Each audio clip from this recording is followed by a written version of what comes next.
Rob from HashHelp. So when it comes to KYC, there's a lot of different variations of KYC, and KYC just means know your customer, and it's a little bit different for each company that you're interacting with. So you have different levels of KYC depending upon what you're doing. You'll get KYC at exchanges most commonly, but more and more because of where a company is domiciled, the ICO may require KYC. And most sites that allow you to trade in crypto will give you a certain threshold beyond which you will need to send increasing number of documents. You will see that a lot of these projects are domiciled elsewhere, but they still want to be compliant with KYC countries. So they'll get some sort of documentation on you. If, for example, you're trading on Binance, they'll give you 2 Bitcoin a day of activity and withdrawals before you'll have to send in KYC documentation.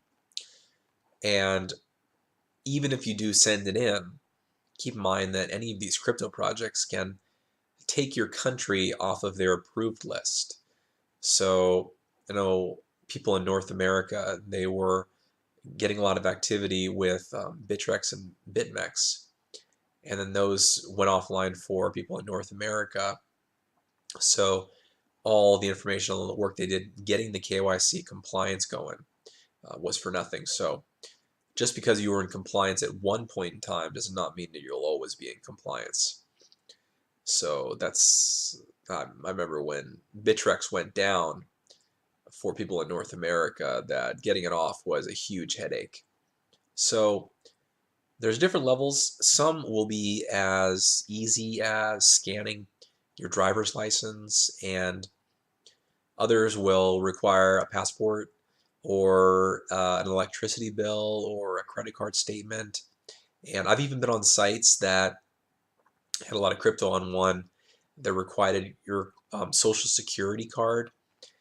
And I was really in a tough place because I had a ton of crypto on there, but they really wanted the social security card, so I sent it in and ultimately did get the crypto. But at that time, you have a copy of their legitimate social security card, which is very powerful for doing a lot of cyber crime. So be careful about what you do send out there, and you need to determine what's a legitimate call for KYC information. How legitimate is this website that's requesting it? Will they be able to do safeguards on this information and encrypt it so that it won't be in the wrong hands, even if they are honest? If their DDoS or backend is relatively easy to hack into, then that information is as good as gone. You also may have seen in the news that Facebook keeps all their passwords, or at least there were many, many millions of passwords that were kept on a local computer in .txt file that were swiped. So even the biggest companies are doing low levels of security precautions with the most sensitive of information on their sites. So, when you hear about Equifax or Facebook or all these companies losing information in the most egregiously easy way possible, it is disheartening, especially when it happens to technology companies because they should know better. And if you're on an exchange and they're asking for KYC information, do not look necessarily to the volume of the exchange, because CoinMarketCap will designate which exchanges actually reward you for trading on their platform. There's a few different ways they term it, right? It is mining by trading, or they try to do a use case surrounding the actual trades. A lot of legitimate platforms will compensate you in the form of a refund if you do make a market, like if you do put out the bid and everything. So someone can come in and do a market order. You will get some sort of refund, but there are some platforms that'll give you a tremendous amount of refund for even getting a few trades going. So on those, even if you see volume in the billions or hundreds of millions, don't necessarily assume that it's as legitimate as Coinbase. there very well could be problems there, and the back end could be super unsecure.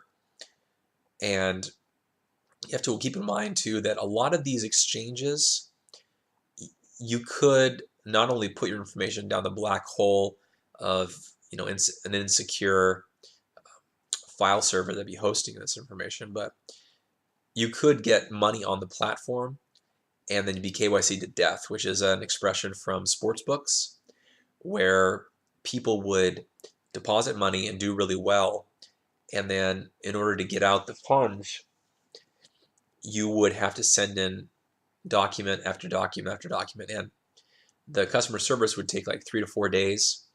So you'd have to back and forth. It would take weeks and even months.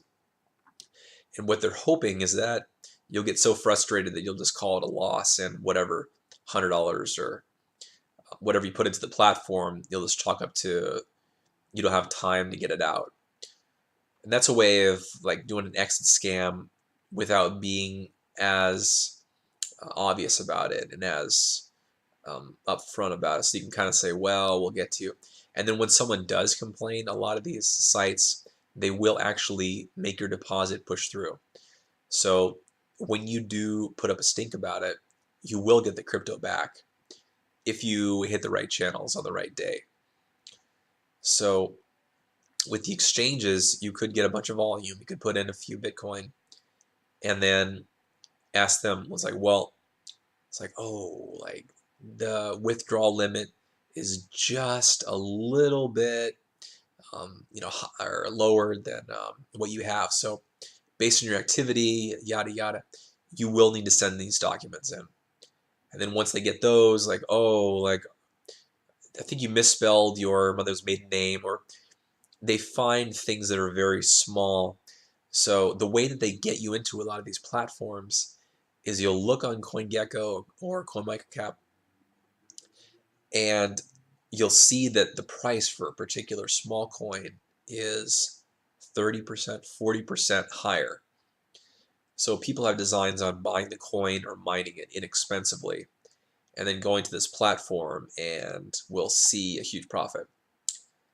And so you'll get it on the platform, and then their little market makers will give you that price, but you can forget about getting it off the platform. So, it's in essence, it's a black hole. Once you put it on there, you're not getting it off. So just something to consider when it comes to KYC. You gotta be very careful about which ones have legitimate KYC requests and which ones will actually get you the permissions that you want on these sites with your KYC approvals. So be safe when you're sending out your information on the internet, because even if it's encrypted, there are hackers out there that could grab it. So be safe, crypto enthusiasts.